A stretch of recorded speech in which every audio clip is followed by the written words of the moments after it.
So this morning I'm going to talk about deterrence theory and how it relates to road safety. I'm going to speak about my case study in random breath testing, in particular random breath testing by Queensland Police. Okay, so deterrence theory, what is it? Deterrence theory is a theory that people are less likely to engage in a criminal act if they perceive that they will be caught and punished for engaging in that act. It was founded in the 18th century by two philosophers, Bentham and Beccaria. And it's applicable to all criminal acts, so not just road safety. However, some would argue that it's most applicable to road safety because of the components of what's involved in road safety campaigns and so on. So the key components of deterrence theory are certainty, severity and swiftness. So basically, for deterrence theory to be effective, an individual has to perceive that punishment will be certain, so that it definitely will happen, that it will be severe, so that it will be bad, and that it will be delivered swiftly, so that punishment will come very shortly after they engage in the criminal act. So basically, if any part of the deterrence theory formula is missing or lacking, it's understood that the deterrence theory won't be as effective. It doesn't mean that it won't be effective, but it might not be as effective as if all three of those components were at their best. So for example, if a person perceives that they will be caught and that they will be punished, and that punishment will be delivered swiftly, but if they believe that the punishment won't be severe and that they could live with that, then it might not deter them as much as if all three of those were in play and if severity was perceived to be harsh. So further on certainty, severity and swiftness. So certainty is largely understood as the most important component. So if an individual believes that they will definitely be caught, it's understood that that's extremely important in convincing an individual not to engage in a criminal act. There's been a lot of research into the link between certainty and deterrence theory. Severity, on the other hand, hasn't received as much research for reasons unknown. There have even been studies that indicate that severity not only has a weak link with the effectiveness of deterrence, but also an adverse effect in that as the severity of a punishment increases, as does the likelihood that an offender will engage in criminal act. And swiftness. Swiftness is largely based on the psychological understandings behind learned behaviour and conditioning.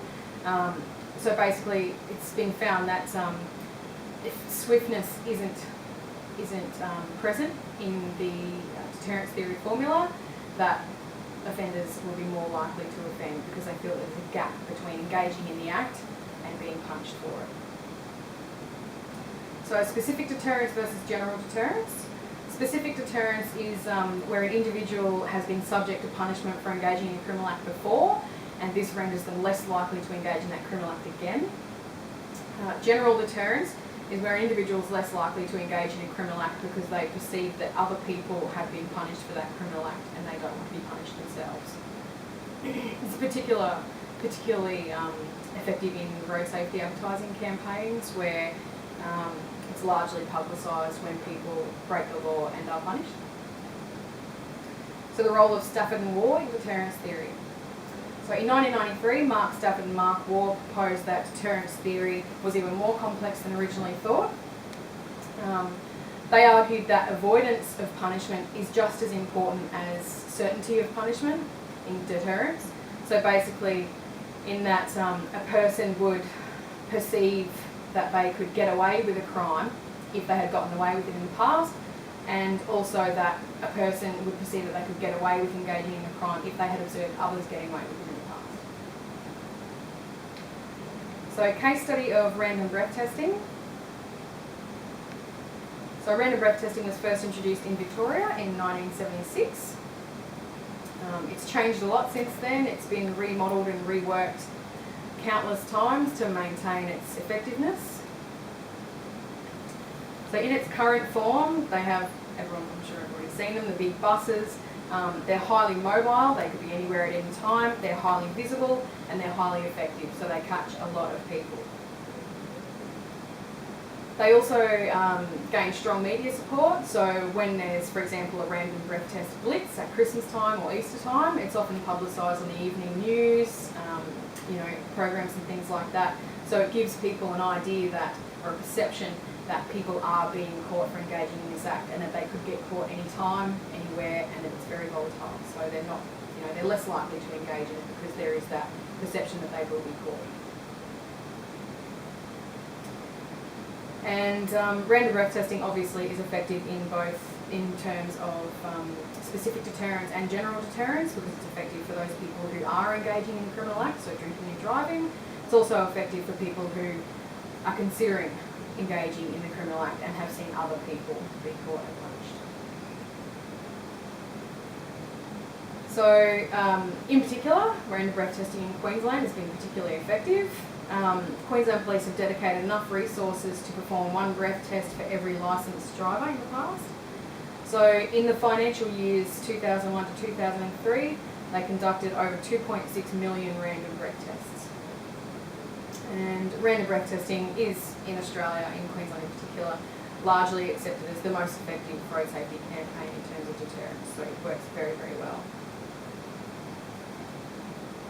So there's been some analyses of effectiveness, and they've reported huge changes in behaviour in terms of crash data.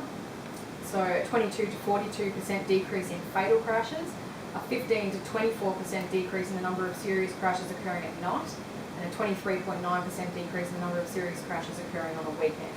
So at those key times at night and on a weekend, when people are more likely to engage in the criminal act of drinking and then driving, so after work, parties, during social engagements and things like that, there's been a great change in behaviour.